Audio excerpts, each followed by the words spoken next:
Social मिडियामा यो किताबको बारेमा पोस्ट गरेर मैले ठुलो गल्ती गरेँ। किन? किनकि मैले यो किताब पुरा पढेको छैन। तपाईँ भन्नुहुन्छ सो व्हाट?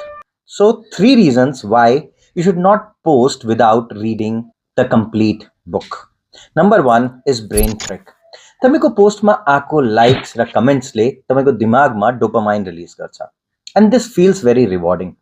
तपाईँको ब्रेनलाई लाग्छ काम सकियो अनि पढ्ने मोटिभेसन नै कहीँ हराएर जान्छ। यसको कारणले के हुन्छ? नम्बर 2, तपाईँको लर्निङ स्यालो हुन्छ। जब ब्रेनलाई लाग्छ कुरो सकिसक्यो, काम भइसक्यो, सो जो फोकस, डीप फोकस चाहियो, रिफ्लेक्सन चाहियो, त्यो जिरो हुन्छ। Third is fake validation. अब तपाईँ क्युरियोसिटीको लागि होइन, तपाईँ लाइक्स, कमेन्ट्स अनि पोस्ट गर्नको लागि पढिराख्नु भएको छ। सो यो एक्सटर्नल भ्यालिडेसनलाई जो भित्रबाट जो एउटा मोटिभेसन आउँछ त्यो किल गर्छ। सो रुल के हो? पहिला किताब पुरा पढ्नुहोस्, रिफ्लेक्ट गर्नुहोस्, त्यसपछि पोस्ट गर्नुहोस्। आफ्नो क्युरियोसिटीलाई प्रोटेक्ट गर्नुहोस्।